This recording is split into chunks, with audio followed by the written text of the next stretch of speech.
Hi, welcome to this special edition of Women Getting Visible. We have our speakers edition getting ready for the Minneapolis Women Getting Visible show and conference. I'm Christina Vidovich, visibility strategist, along with Amy Nubson, growth strategist, and today, Kim, Midlife with Courage, our special guest and our speaker at the conference. Welcome, Kim. Thank you so much for having me here today. So excited to have you in the room. I'm excited to be in the room. Well, Kim had one of those interviews that we could not get it out of our heads. It was stuck in there the entire time. We're like, we have to have Kim come in because we know her speech is going to get stuck in everybody else's heads just as much as it did in ours. I hope that's a good thing. Oh, this is brilliant. Awesome. Absolutely. And that's what I love, because it is one that is going to last and last and last. Going, I remember that day that she brought it into my life. And Kim, I'm going to start with that first question. What drives the message that you want to share at the conference?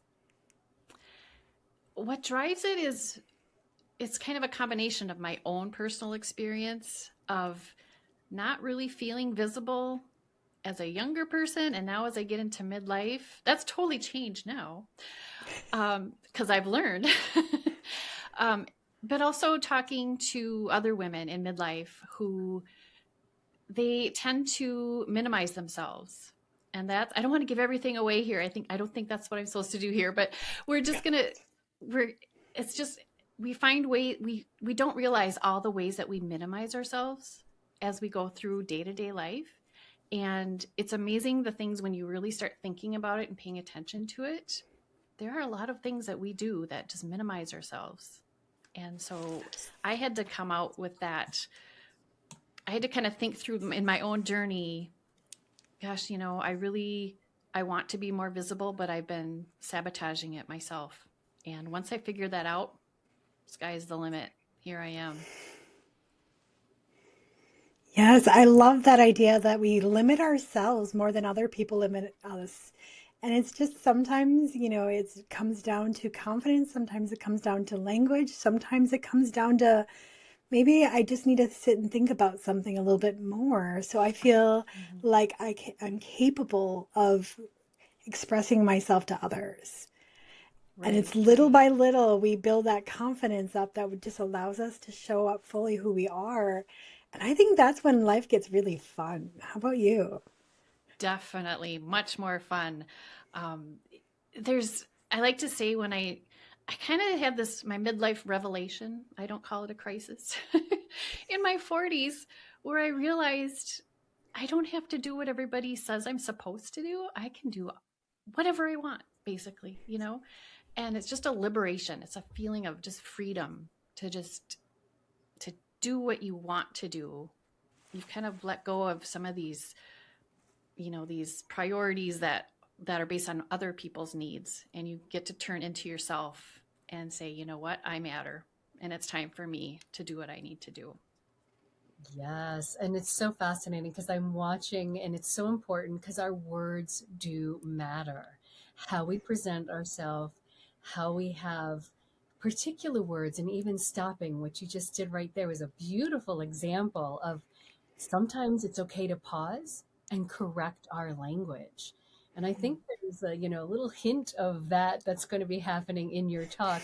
I mean, Yeah. even the fact that you have a podcast called Midlife with Courage. I love that. Tell us a little bit about that courageousness. Yeah. When I decided that I wanted to be inspirational to other midlife women, I had to turn back to myself again and say, what am I passionate about? What gets me up out of bed in the morning? And that is courage. And I wanted to show other women through stories of women just like them that they do have courage, that it's within them. And so sharing these stories of other women who have gone through transformations or come through some huge challenges, or maybe even not so huge challenges, that they can do that too, and they can bring that courage up and find it in themselves. I love that you brought up like the little things too. Like most people think that the only way for through transformation is like a massive, big undertaking or trauma or big new experience, but sometimes it's the little tiny actions that we take every single day. And then we have to Right. reflect back on those to see, like, wait a minute, look where I've come. It Mm-hmm. happens so gradually that sometimes we kind of miss it. And that's why I love when people like will point it out to me and I'm like, oh, I did do that. Oh my Yeah. gosh. Thank you for Yeah. helping me reflect on that. So I Mm-hmm. love that you're helping women kind of reflect back on their greatest moments, sometimes maybe some of the traumas, but along the way we grow. And I Right. love that you're sharing those stories. Yeah. Yeah. I mean, it could be just as simple as I used to hate to walk into a room by myself, of other people. Like networking was tough for me if I'd go by myself. And then I started to think about it. No, walk in that room and you own it. And now I don't even think about it anymore. Networking group, let's go. Like there's going to be new people that I can talk to and connect with. I love it. So it's just those, but that wouldn't be, some people would think, well, that's not a huge big deal. Just walk into a room. Like, no, it kind of was a big deal for me. And now it's not anymore. Yeah. Yeah, one of the things I love is even just the person that you were before and your previous career of always being able to nurture and take care of others. So tell us a little bit about that. I don't want to be the one to give it away. Yes. Yeah. Ooh. So I was a nurse for 27 years and I did everything. I started out labor delivery and kind of ended my career the other end of the spectrum with assisted living. But a lot of it was with labor delivery, mamas, and that kind of thing. And so nurses, yes, we're nurturers, we're helpers. That's why we get into nursing.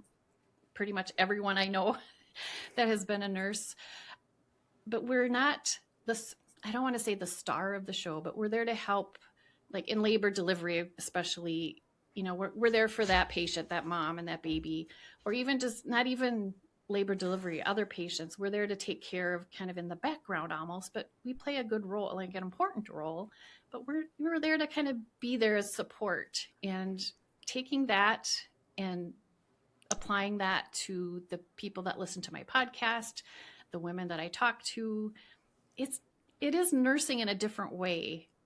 So I love that you brought that up to kind of connect the two. And I do talk about that. I'm still technically I'm a retired nurse, but I'm still nursing in a different way. Yeah.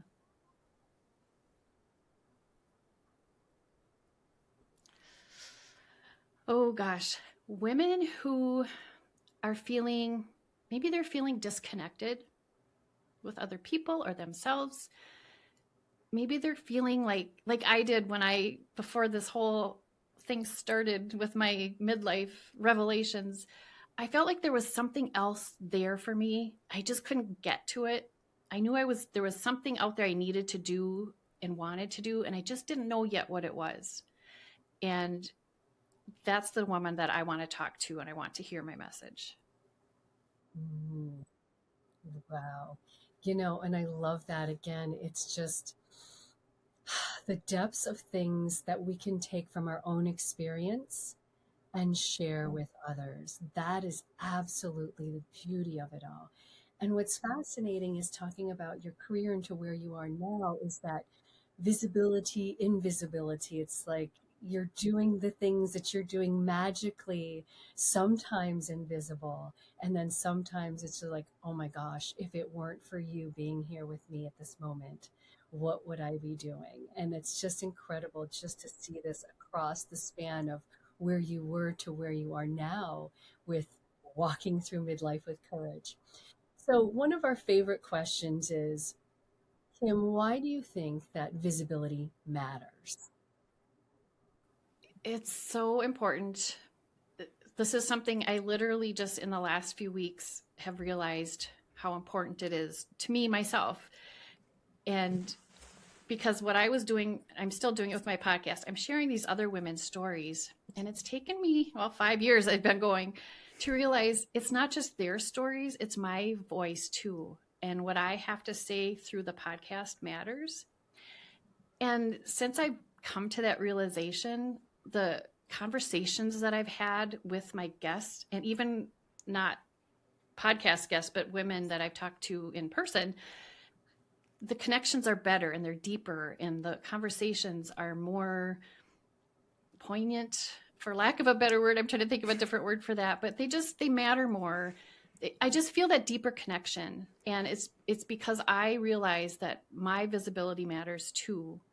And while I'm doing that, I'm helping these other women become more visible to the world, and they can grow from there. So I love that it's just a wonderful feeling.